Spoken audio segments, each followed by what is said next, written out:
Media Inggris soroti tragedi Stadion Kanjuruhan.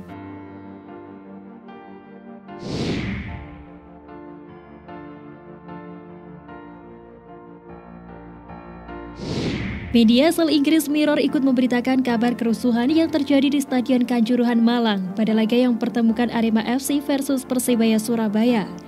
Tuntutan kerusuhan laga itu akan menarik perhatian dunia mengingat ada ratusan lebih korban yang dipastikan kehilangan nyawanya.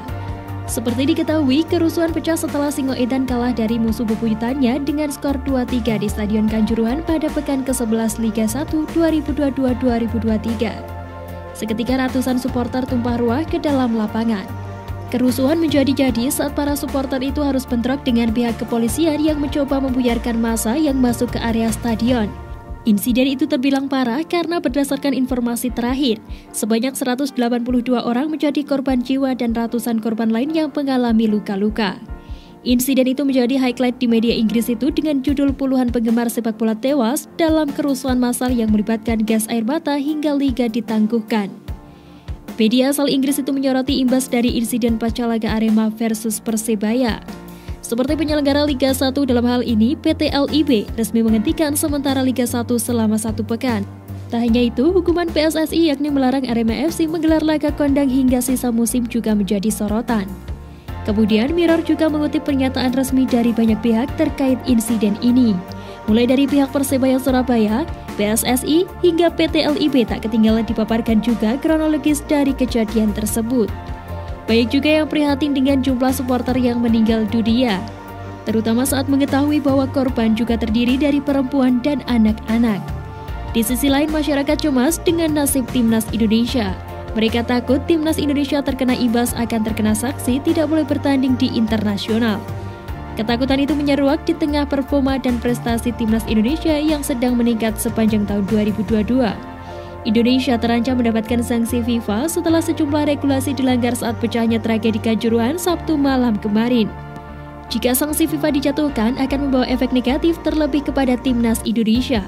Sanksi besarnya adalah larangan Timnas Indonesia bertanding di luar negeri, hingga pembekuan PSSI sebagai induk organisasi sepak bola di Indonesia. Terlebih, prestasi Timnas Indonesia selama 2022 menunjukkan peningkatan yang menggembirakan, mulai dari lolos Piala Asia 2023 hingga ranking FIFA yang melejit ke 152 dunia. Jika itu terjadi, sepak bola Indonesia rugi besar dan mengalami kemunduran seperti sebelumnya. Ketua Umum PSSI akui sempat menegur Sintayong. Belakangan wajah Sintayong memang sempat wirawiri di televisi hingga media sosial, karena Sin menjadi bintang iklan untuk produk makanan khas Korea, di mana menjadi sponsor Timnas Indonesia. Hal itu tidak jadi masalah. Namun ketika Sin berakting dengan wig, ia langsung mendapat sorotan dari netizen sehingga Iwan Bule memutuskan untuk menegurnya. Kemarin ada evaluasi tanggal 20, kenapa kamu nggak masuk sebelum cuti?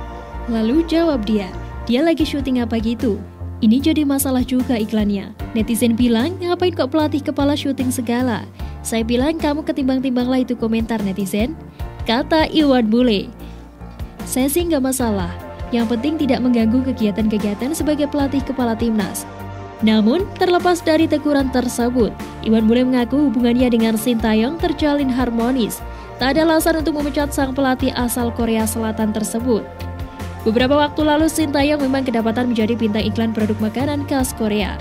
Pekerjaan ini membuatnya mendulang pro dan kontra. Banyak netizen yang menganggap aksi Sintayong adalah hal yang wajar. Tetapi ada pula pihak yang merasa wibawa Sintayong jatuh ketika berkarir sebagai bintang iklan. Timor Leste U17 resmi mengundurkan diri dari kualifikasi AFC U17.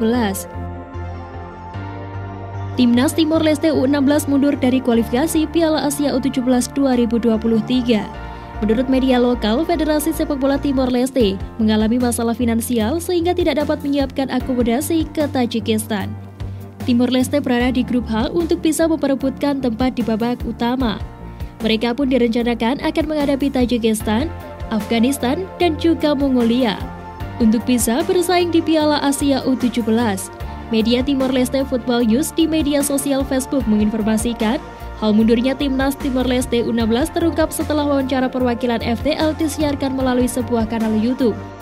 Timor Leste U16 berada di grup H dan sesuai rencana, pertandingan pertama akan dimainkan pada 5 Oktober 2022 di negara tuan rumah Tajikistan. Sambungnya, dengan mundurnya Timor Leste, maka tim lain yang berada di dalam grup H juga akan terkena dampaknya. Pasalnya, hanya juara grup saja yang berkesempatan melaju ke putaran final. Sementara runner-up grup hampir dipastikan tidak lolos karena perolehan poin yang minim.